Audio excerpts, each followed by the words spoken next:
주님을 잘 믿고 살면, 그리스도인이 되면 의심 같은 건 이제 없어질까요? 의심의 공격 따위는 난 받을 사람이 아니다 라고 생각하는 분들이 있습니다. 그러나 그렇지 않습니다. 믿음은 의심과 늘 공존합니다.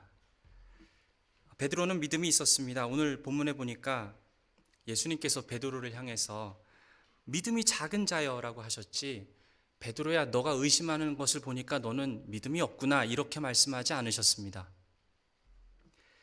많은 사람들이 나는 의심 없이, 의심의 공격 없이 살 수 있어 라고 생각을 하는데 아주 큰 오해입니다. 그리스도인으로 살면서 한 번도 의심해보지 않은 사람은 없을 것입니다. 만약 내가 내 자신을 한번 생각해 볼 때 난 의심 같은 건 안 해 라고 정말 생각하신다면 혹시 그것이 거짓된 평안일 수 있다는 것입니다. 그리스도인들은 믿음이 있지만 여전히 의심의 공격을 받고, 그것이 늘 우리 삶 가운데 믿음과 의심이 공존할 수 있습니다. 그런데 약한 믿음이라는 것이죠. 그 믿음이 잘못된 믿음은 아니고 그 믿음이 구원받지 못하는 믿음은 아닌데 약한 믿음입니다. 의심이 있고 그래서 약한 믿음이죠. 베드로에게 믿음이 없었던 것이 아닙니다. 베드로가 바다, 풍랑이 이는 그런 바다 위를 걸어가는데 이제 물에 빠지지 않았습니까? 만약에 그런 베드로의 마음속에 어떤 생각을 하고 있었을까? 베드로도 두려움에 떨면서 바람과 파도를 보고 그 무서움 때문에 사로잡혀 있을 때라도 베드로는 예수님이 누구십니까? 라고 물어보면 또 같은 말을 했을 것입니다. 주님은 살아계신 하나님의 아들이십니다. 그런 믿음이 있었어요. 그런데도 믿음이 약하였기 때문에 바람과 파도를 두려워했고 순간 공포심 때문에 물에 빠졌던 것입니다. 믿음이 약했다라는 표지이죠. 오늘 본문에서는 예수님께서는 제자들의 믿음을 강하게 하는 내용이 나옵니다. 다른 말로 표현하면 어떻게 예수님께서 제자들의 믿음을 강하게 하셨는가? 그리고 저와 여러분의 믿음을 어떻게 예수님은 강하게 하시는가? 이 질문에 대한 답을 본문을 통해서 살펴보겠습니다. 어떻게 우리의 믿음을 강하게 해주십니까? 첫째, 절대로 우리를 혼자 내버려 두시지 않습니다. 주님은 우리와 함께 하십니다. 22절에 보시면 예수께서 즉시 제자들을 재촉하사 자기가 무리를 보내는 동안에 배를 타고 앞서 건너편으로 가게 하시고 무리를 보내신 후에 기도하러 따로 산에 올라가시니라. 저물매 거기 혼자 계시더니, 예수님께서 제자들을 보내시는데 재촉해서 보냈다라고 합니다. 왜 재촉하셨을까요? 왜 제자들을 무리로부터 빨리 분리시키고 가라고 하셨을까요? 그 힌트를 오늘 본문의 병행 구절인 요한복음 6장 15절에서 볼 수 있습니다. 그러므로 예수께서 그들이 와서 자기를 억지로 붙들어 임금으로 삼으려는 줄 아시고 다시 혼자 산으로 떠나 가시니라. 사람들이 오병이어 기적을 보고 마음속에 흥분을 해가지고 예수님한테 와서 자기의 임금으로 삼으려고 했습니다. 예수님이 이때 마음속에 유혹의 공격을 받으셨던 것 같습니다. 예수님은 알고 계셨습니다. 왜 내가 이 땅에 왔는지. 십자가가 없으면 영광도 없다. 그런데 사람들은 많은 인기와 박수와 그리고 권세를 막 주려고 하면서 예수님을 자기의 임금으로 삼으려고 했죠. 그래서 예수님은 일부러 피하신 것입니다. 그런 유혹으로부터 피하시면서 어디로 가셨습니까? 산으로 올라가셔서 기도했습니다. 예수님도 이렇게 유혹을 받으실 정도라면 제자들은 어떠했을까요? 제자들은 아마 더 유혹에 취약했겠지요. 사람들이 예수를 칭찬하고 그리고 그에게 달려와서 임금을 삼으려고 할 때 제자들은 기분이 좋아졌을 것입니다. 분별력이 떨어졌을 것입니다. 그때 예수님께서는 빨리 그 무리들로부터 제자들을 분리해서 먼저 떠나보내신 것입니다. 저들이 잘못된 기대와 세상의 영광과 인기에 유혹되지 않도록 먼저 보내시고 산에 올라가셔서 기도하시는데 뭘 기도하셨을까? 예수님께서 아마도 하나님이 나를 이 땅에 내려보내신 그 목적, 십자가를 묵상하셨을 것입니다. 그리고 믿음이 흔들리고 유혹을 받기 쉬운 제자들의 마음을 위해서 예수님은 그들을 위해서 기도하셨음에 분명합니다. 그렇게 기도하고 계실 때 제자들에게는 지금 무슨 일이 일어나고 있습니까? 24절에 보니까 배가 이미 육지에서 수울이나 떠나서 바람이 거스름으로 물결로 말미암아 고난을 당하더라. 예수님께서 먼저 떠나보내시고 갈릴리 바다 저쪽으로 건너가라고 하셨는데 이제 밤중이 되어서 바람이 불고 풍랑이 일는 때에 제자들이 힘겹게 노를 젓고 있었습니다. 예수님께서 그 제자들이 캄캄한 저 먼 곳 바다에서 힘겹게 노를 젓고 있는 것을 아셨을까요? 예수님은 알고 계셨습니다. 그들을 보시고 그들을 위해서 기도하셨습니다. 제자들의 마음속에는 섭섭함이 있었는지 모르겠습니다. 주님 시키는 대로 순종했더니, 주님 하라고 명령하신 대로 다 했더니 왜 돌아오는 결과는 풍랑이고 폭풍입니까? 왜 이렇게 힘겹게 노만 젓고 있어야 됩니까? 아무것도 일어나지 않습니까? 내 삶에. 그들의 믿음에 많은 시험이 있었을 수 있습니다. 밖에도 풍랑이 불어왔지만 마음속에 있는 풍랑이 사실은 더 무서운 풍랑이었죠. 그들의 마음은 종잡을 수가 없이 무너지기 시작했습니다. 그때 예수님께서 기도하신 것입니다. 주님, 하나님, 저들의 믿음이 약한 믿음이 아니라 강한 믿음 되게 하여 주옵소서. 그렇게 기도하셨어요. 주님께서 이 시키신 일을 하다 보면은 우리도 시련을 겪을 때가 있습니다. 주님께서 명령하신 대로 말씀 따라 순종했는데 거기에 대한 결과는 수치와 욕먹는 것과 조롱과 비난이 따라올 수 있습니다. 고난이 있을 수 있습니다. 우리가 어떤 시련과 어려움을 겪는다 해도 그러나 주님께서 우리를 위해서 기도하시지 않은 순간은 한순간도 없습니다. 주님은 우리를 지켜보고 우리를 위해서 기도하십니다. 저 먼 산 위에서 기도하고 계실 때 제자들은 캄캄한 저 어둠 속 저쪽 멀리 떨어져 있는 바다 한가운데서 힘겹게 고난당하고 있으면 주님이 모르시는 것이 아니라 그 어둠을 뚫고 바라보시며 저들을 위해서 놓치지 않고 기도하신다라는 사실입니다. 절대로 우리 예수님께서는 우리를 홀로 내버려 두시지 않습니다. 거리로는 떨어져 있지만 계속 제자들을 위해서 기도하셨던 것이죠.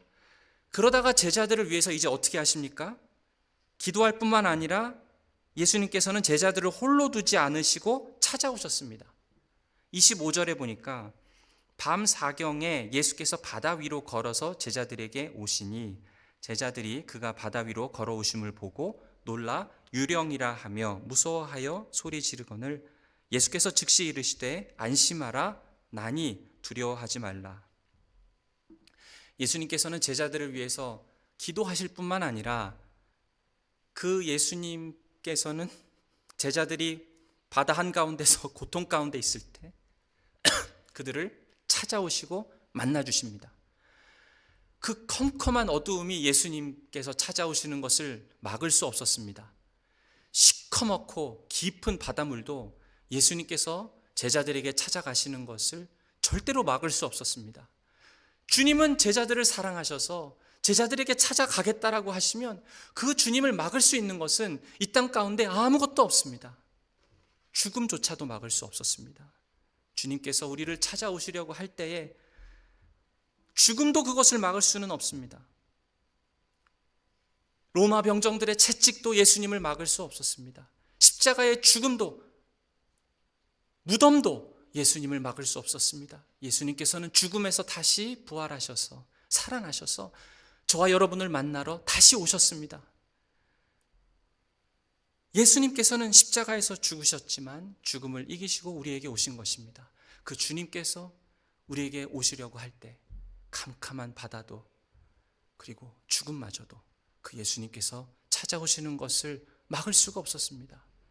그분이 우리 예수님이시라면, 그분이 우리와 함께 하신다면 폭풍우도 힘을 잃게 되는 것입니다. 삶의 고통과 어려움의 문제들도 떠나가게 되는 것입니다. 절망이 사르르 녹게 되는 것입니다. 삶의 문제가 주님의 손에 붙들릴 때 풀리게 되는 것이죠. 주님께서 말씀하십니다. 안심하라, 나니 두려워하지 말라. 주님께서 찾아오셔서 우리 옆에서 안심하라, 두려워하지 말라. 내가 옆에 있지 않느냐. 온 우주를 창조하고 모든 삶의 문제들을 내 손에 다 붙들고 있다. 내가 너 옆에 있지 않느냐. 두려워하지 말아라. 그렇게 말씀하시면서 제자들의 믿음을 강하게 세워주십니다. 둘째로 예수님께서는 어떻게 저와 여러분의 믿음을 강하게 해주십니까? 주님을 바라봐라. 주님을 바라보라고, 나를 바라보라고 그렇게 말씀하십니다. 강한 믿음의 특징이 있습니다. 강한 믿음을 갖고 있는 분들의 특징은 늘 지속적으로 예수님을 바라봅니다. 28절에 보면 베드로가 대답하여 이르되 주여 만일 주님이시거든 나를 명하사 물 위로 오라 하소서 하니 오라 하시니 베드로가 배에서 내려 물 위를 걸어서 예수께로 가되. 대단한 믿음 아닙니까? 풍랑이 일고 물결이 막 이렇게 넘실대는데 예수님께서 걸어오시는 걸 보고 베드로가 생각한 것은 나도 예수님처럼 걸을 수 있겠다. 대단한 믿음이죠. 바다 위를 걸을 수 있는 것을 누가 상상이나 할 수 있겠습니까? 베드로는 분명히 알고 있었습니다. 분명한 지식이 있었습니다. 예수님이 누구신지 바로 알고 있었습니다. 베드로가 이렇게 말했죠. 주여 만일 주님이시거든. 이 말은 주님이 만약 주님이신지 아닌지 난 잘 모르겠지만 만약에 주님이 주님이시라면 이런 뜻이 아닙니다. 여기서 말하고 있는 것은 주님이시기 때문에 란 뜻입니다. 주님이시기 때문에. 주님이시라면 그러면 당신께서는 능치 못할 일이 없음을 내가 믿습니다. 나보고 물을 걸어서 오라고 하시면 내가 정말 물 위를 걸을 수 있을 줄로 믿습니다. 그렇게 베드로는 주님을 향해서 분명한 지식이 있었습니다. 예수님은 권세와 능력이 있으신 분이다. 알고 있었습니다. 근데 머리로만 알고 있었던 것이 아니라 실제로 그 믿음을 사용하기까지 했죠. 실제로 바닷물 위로 뛰어 들어갔습니다. 걸었습니다. 믿음을 알고만 있는 자가 아니라 사용할 수 있는 자였죠. 대단한 믿음을 가진 자가 베드로였습니다. 근데 뭐가 문제였습니까? 베드로가 예수님을 바라볼 때에는 물 위를 걸어갈 수 있었는데, 그 풍랑이 있는 거친 바다를 걸어갈 수 있었는데, 예수님께로부터 시선을 떼어서 바람을 보니까 갑자기 무서운 마음이 들고 파도를 보니까 그냥 물속에 잠기게 되었던 것이죠. 다른 것들의 시선을 빼앗길 때가 문제였습니다. 예수님을 보는데 다른 것을 보기 시작할 때 문제가 생기게 된 것입니다. 무슨 뜻입니까? 지금 예수를 보고 있지 않으면, 풍랑을 걷고 있기 때문에 지금 예수를 보고 있지 않으면 물에 빠진다라는 것이죠. 그 사람은 순간 가라앉게 된다는 것입니다. 참 베드로는 큰 믿음을 가지고 시작은 좋았습니다. 주님을 따라가고 바다 위도 걸어가고, 참 본인이 생각해도 그런 순간이 평생 있을까 말까 한 순간이죠. 주님을 정확하게 이해하고 예수님이 능력 있다는 걸 알고 있었습니다. 그런데 파도를 바라보았던 것이 문제입니다. 환경을 바라보았습니다. 예수님께로부터 시선을 돌렸다라는 것이죠. 주님을 계속 바라봐야 물 위를 걸어갈 수 있는데 주님께로부터 시선을 돌렸다는 것입니다. 30절에 보니까 바람을 보고 무서워 빠져가는지라 소리질러 이르되 주여 나를 구원하소서. 우리의 믿음이 환경에 근거를 두고 있으면요, 나에게 다가오는 그런 돌진해 오는 상황에 눈을 빼앗기면요, 그러면은 우리는 그저 물속에 풍덩 빠지고 마는 그런 믿음이 됩니다. 우리의 시선이, 우리의 믿음이 상황과 눈에 보이는 환경을 의지하고 있으면 그것에 따라서 위로 올라갔다가 내려갔다가 하는 믿음이 됩니다. 그러나 우리 믿음이 예수님께 초점을 맞추고 있으면, 그분을 바라보면 우리는 삽니다. 풍랑 속에서 걸어갈 수 있습니다. 근데 왜 예수님을 바라보면 삽니까? 믿음에서 가장 중요한 것은 믿음의 대상이 중요합니다. 내 믿음이 얼마나 신실한가, 진실된가, 내 믿음이 얼마나 끊임없이 노력해서 성실하게 거기에 비례해서 예수님께서 우리를 살려주시고 거기에 비례해서 우리에게 뭔가 큰 일을 행하시는 것이 아닙니다. 믿음에 있어서 가장 중요한 것은 우리가 믿는 대상이 누군가입니다. 우리가 믿는 대상은 예수님이십니다. 온 우주를 창조하시고 베드로로 하여금 무리를 걸을 수 있게 하시는 분, 본인도 무리를 걸으셨죠. 우리가 살아날 수 있는 이유는 우리의 믿음의 대상이 예수님이라는 놀라우신 분이기 때문이죠. 그래서 마태복음 19장 26절은 말합니다. 하나님으로서는 다 하실 수 있느니라. 믿음의 대상이신 하나님이 능력의 하나님이시다라는 것입니다. 그래서 믿음이 강한 사람들은 그 능력의 하나님을 바라보는데 그분이 우리에게 주신 약속들을 믿고 신뢰하기 시작합니다. 예수님께서 제자들에게 무슨 약속을 하셨습니까? 내가 너희를 절대로 혼자 두지 않겠다. 내가 너희를 바라보고 너희를 위해서 너희의 믿음이 떨어지지 않기를 위해서 내가 기도하겠다. 내가 기도할 뿐만 아니라 풍랑 가운데 있을 때 내가 너희를 홀로 두지 아니하고 찾아오겠다. 주님을 바라보기만 해라. 그러면 폭풍 속도 너희가 걸을 수 있다. 이렇게 말씀하시는 그 주님의 약속을 바라보는 사람들이죠. 불가능한 것들을 보면서, 할 수 없는 것들을 보면서, 풍랑을 보면서 두려워 떠는 것이 아니라 주님께서 약속하신 줄로, 그렇게 될 줄로 믿습니다 라고 고백하는 그 믿음, 바로 믿음의 대상이 누구인지 알고 그 믿음의 대상인 예수님을 의지하는 믿음, 그것이 큰 믿음입니다. 그런데 이런 능력의 예수님을 바라보지 않으면 우리는 어떻게 됩니까? 우리는 한순간에 무너집니다. 우리가 약하기 때문입니다. 우리가 신실하게 믿고 진실되게 믿고 강하게 믿고 지속적으로 믿고 그런 무슨 믿음 자체에 무슨 마술 같은 능력이 있어서 거기에서 어떤 대단한 일이 벌어지는 것이 아니라 믿음의 대상이 중요하다고 했죠. 근데 그 대상이 그렇게 있는데도, 계시는데도 그분을 바라보지 않고 눈을 떼서 다른 것들을 보기 시작하면 우리는 물에 빠지는데, 왜 그렇습니까? 우리 자신이 약해서 그렇습니다. 우리 자신의 죄악과 우리 자신의 한계 때문에 그렇습니다. 과거에는 믿음이 좋았을 수 있습니다. 내가 이래봬도 왕년에 신앙이 좋았지. 그런데 그것이 아닙니다. 우리는 내 과거의 신앙 좋았던 것들에 기대어서 살 수 없습니다. 베드로도 그랬던 것 같아요. 처음에 예수님을 보고 무리를 걸었던 그 담대함, 그 믿음, 그것만 생각했던 것 같습니다. 처음 예수 그리스도를 믿었을 때는 우리가 다 너무 마음이 뜨겁고 좋지 않았습니까? 그런데 평생을 처음 예수 믿을 때 그 첫 회심의 경험, 그것만 의지하고 바라보고 살다가는 우리는 어떻게 됩니까? 결국엔 또 무너지고 넘어지게 돼 있습니다.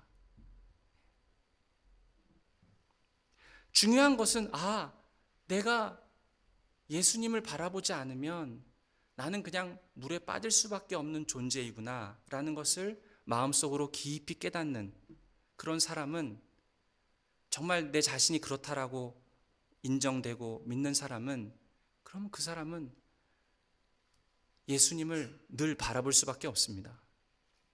왜냐하면 자기의 연약함을 아니까요.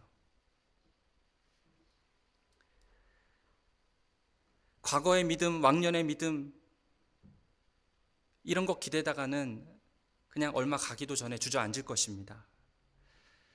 그래서 우리는 날마다 주님을 바라봐야 됩니다. 어제까지 신앙이 좋았어도 오늘 우리는 또 넘어질 수 있습니다. 1시간 전까지 내 마음이 성령 충만한 것처럼 느껴졌을지 몰라도 지금 주님을 바라보지 않으면 우리는 넘어지는 존재들입니다. 우리 예수님은 우리가 예수 믿고 회심하는 그날에만 필요한 분이 아니라 우리가 죽음을 앞두고 침대 위에 누워있는 그 순간에도 우리 예수님은 필요합니다. 매 순간 우리는 예수님이 필요합니다. 그래서 오늘 주님을 바라보는 자가 믿음으로 사는 자입니다. 성경에는 이런 예들이 많이 있습니다. 이스라엘 백성들이 광야를 지나갈 때 매일 내려주시는 만나를 먹었습니다. 주님의 방법이 그렇습니다. 만나를 내려주실 때 그날 먹을 수 있는 양식을 허락해 주셨는데요, 한 달치를 이만큼 몰아가지고 한꺼번에 주시는 적은 없었습니다. 우리의 믿음도 마찬가지입니다. 이것이 주님의 방법이라는 것이죠. 우리는 매일매일 매순간 주님께로부터 오는 양식, 주님께로 눈을 들고 그분을 바라보는 그 믿음으로 사는 그 사람이 참된 믿음의 사람입니다. 어떤 사람은 나는 만나를 한 달치를 한꺼번에 받았으니, 인생 대박날 만큼 큰 은혜를 한번 엄청나게 부음을 받았으니 이제는 내가 평생 문제없다, 이런 사람은 100% 넘어집니다. 근데 오늘 주님이 주시는 만나가 아니면, 오늘 주님 주시는 은혜가 아니면 나는 오늘 살 수가 없습니다라고 생각하는 사람은 겉으로 보기에는 믿음이 굉장히 연한 순 같고 약해 보이지만 사실은 그 사람의 믿음이 큰 믿음입니다. 강한 믿음입니다. 왜냐하면 그 사람은 주님을 바라보기로 오늘 아침마다 매 순간마다 그렇게 주님을 바라보는 사람이기 때문이죠.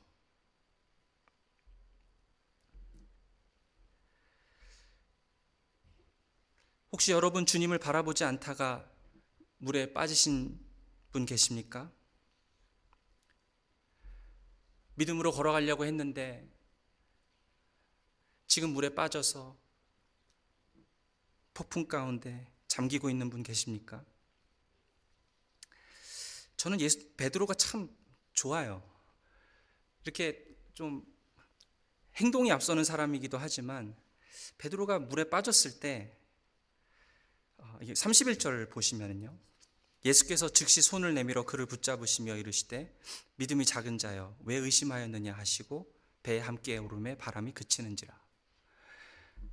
베드로가 물에 빠졌을 때 난 괜찮아, 절대 안 그러고 예수님의 이름을 부르짖었죠. 저는 이런 베드로가 너무 좋습니다.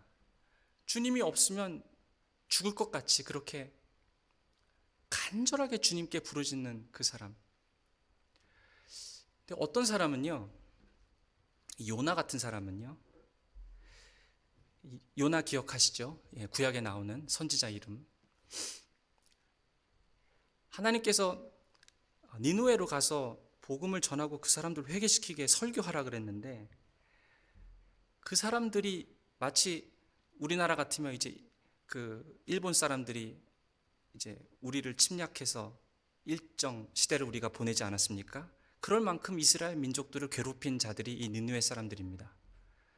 그 사람들에게 가서 복음을 전하고 회개케 하라는 그 하나님의 명령이 너무 싫었어요.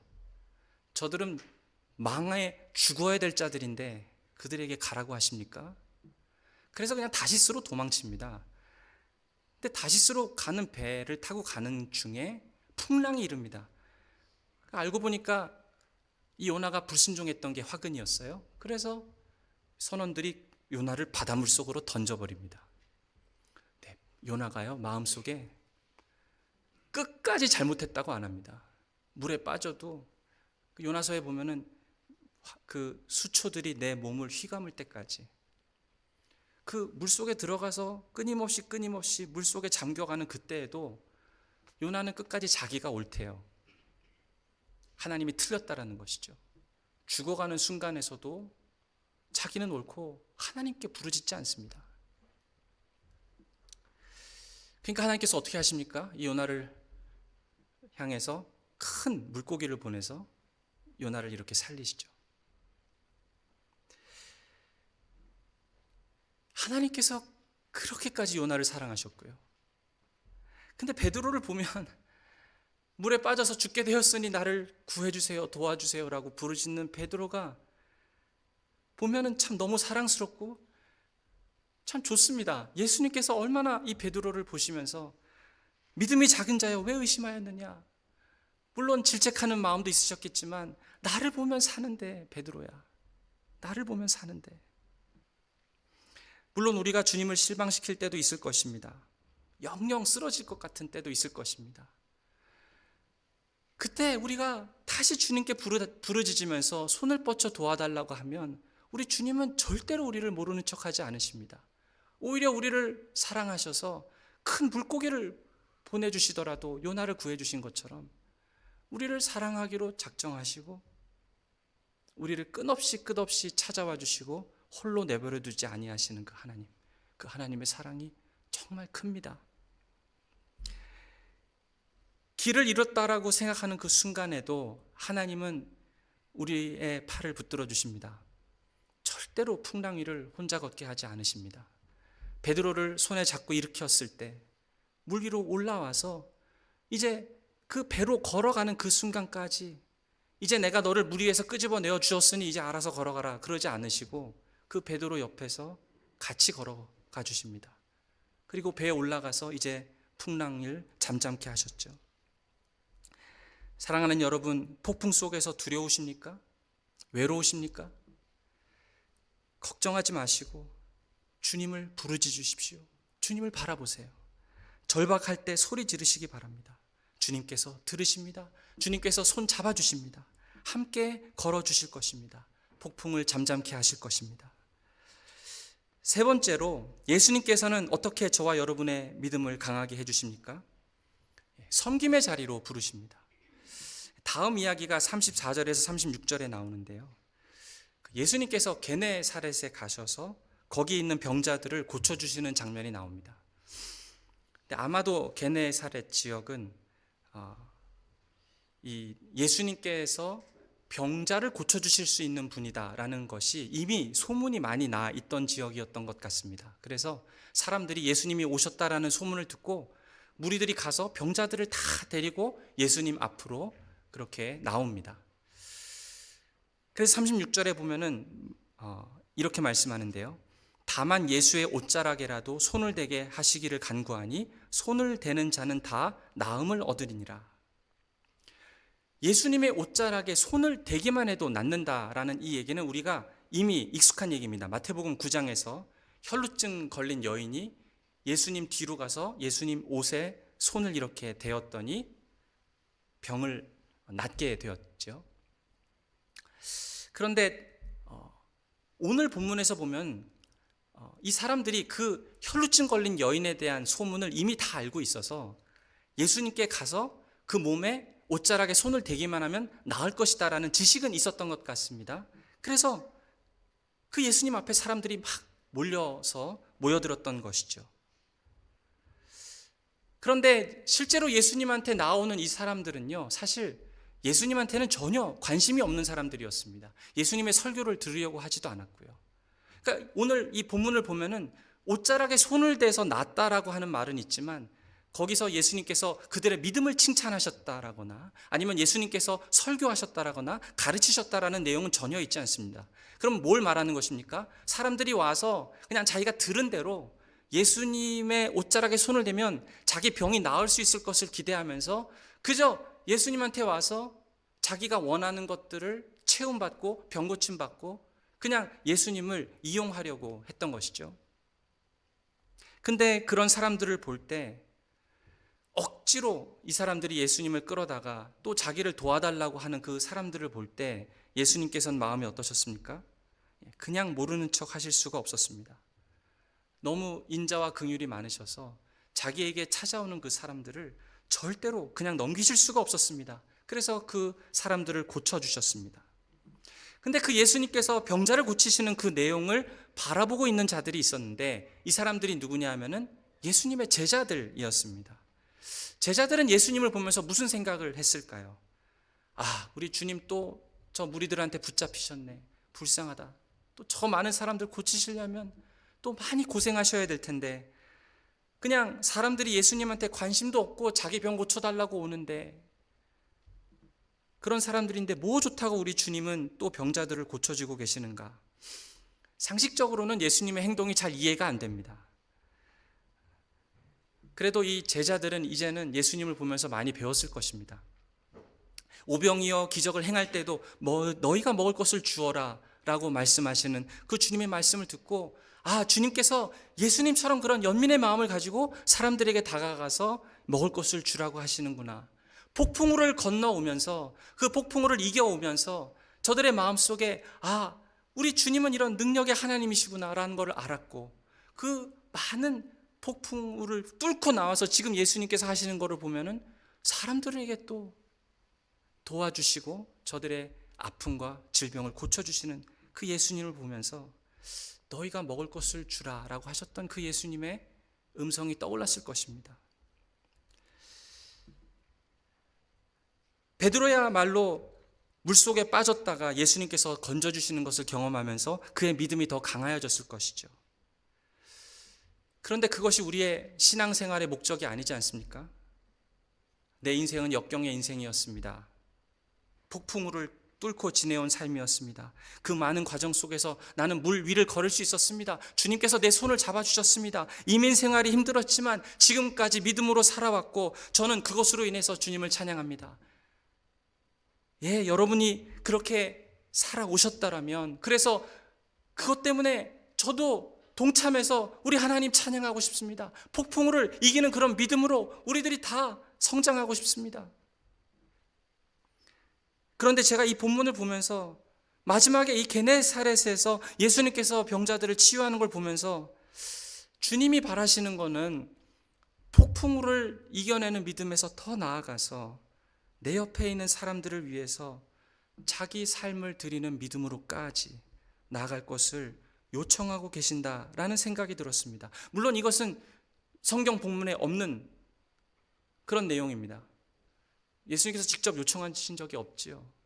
그러나 이 이야기를 읽고 있는 독자라면 우리가 어떻게 반응해야 되겠습니까? 우리 주님 참 질릴 정도로 사람들 도와주신다. 저렇게 힘드시고 피곤한데도 사람들이 그냥 억지로 끌어가셔도 예수님은 저 사람들 도와주시는구나. 제자들이 그렇게 느꼈을 것 같아요. 그런데 그렇게 사람들의 병을 치유해 주시는 예수님을 보면서 제자들도 이제는 깨달았을 것입니다. 주님은 우리를 사람 살리는 그 일 가운데, 사람을 살리는 그 일 가운데 우리를 부르시는구나. 풍랑을 이기는 믿음에서 사람을 살리는 믿음으로 나아가야 될 것을 주님은 우리에게 바라고 계십니다. 예수님께서 그 길을 걸어가셨고 우리도 그 길을 걸어가야 됩니다. 교회를 하는 목적이 무엇입니까? 우리가 성상교회를 하는 목적이 무엇입니까? 결국에는 사람 잘 섬겨보려고 우리가 교회를 하는 것입니다. 오늘 제가 직분론에서도 결국에는 결론적으로는 사람 섬기는 일을 어떻게 성경적으로 잘할 것인가, 그 얘기를 장로교 직분론에서 할 계획입니다. 사람 섬기는 일을 잘해서 우리 모든 성도들이 저들의 필요들이 공급받고 저들의 신앙이, 저들의 믿음이 자라나고, 그래서 건강한 제자로 세워져서 주님 기뻐하시는 삶을 살고 많은 사람들이 이 같은 복음의 메시지 가운데 들어와서 저들의 삶이 다시 회복되고, 그래서 같이 건강한 그리스도의 제자로 세워지는 것, 그런 일들이 우리 교회에 많아지는 것, 주님께서 우리에게 바라보시고 기도하시고 기대하시는 믿음이 그것입니다. 폭풍을 뚫고 나오는 믿음에서 더 나아가 사람을 살리는 믿음으로 우리가 자라기를 원하십니다. 우리 주님은 우리를 위해서 기도하십니다. 우리를 위해서 기도하시고 우리의 믿음이 자라기를 위해서 기도하실 뿐만 아니라 우리에게 찾아오시는 분이십니다. 우리 주님께서 우리를 찾아오실 때 그걸 막을 수 있는 것은 아무것도 없습니다. 캄캄한 바다도 막을 수 없고, 그리고 죽음조차도 예수님을 막을 수 없었습니다. 그리고 폭풍우를 이길 수 있는 믿음을 주시고 절대로 혼자 우리를 내버려 두지 아니하시고 손잡고 우리와 동행하시는 분이 예수님이십니다. 그리고 거기에서 더 나아가 폭풍우를 이기는 믿음에서 더 나아가 사람을 살리는 믿음으로 우리의 믿음이 자라기를 기대하십니다. 그 일을 위해서 지금도 우리 가운데 일하십니다. 사랑하는 여러분, 이 예수님께서 제자들의 믿음을 어떻게 강하게 하셨는지 보셨습니까? 주님께서 우리에게 기대하시는 것이 사람을 살리는 믿음으로까지 나아가기를 주님은 원하고 기대하고 계십니다. 그렇게 우리 주님의 마음을 쫓아서 여러분의 믿음을 우리 주님께 올려드리시기 바랍니다. 우리를 복되게 할 뿐만 아니라 다른 사람들을 복되게 할 수 있는 그런 믿음 되시기를 주님의 이름으로 축원드립니다. 우리 같이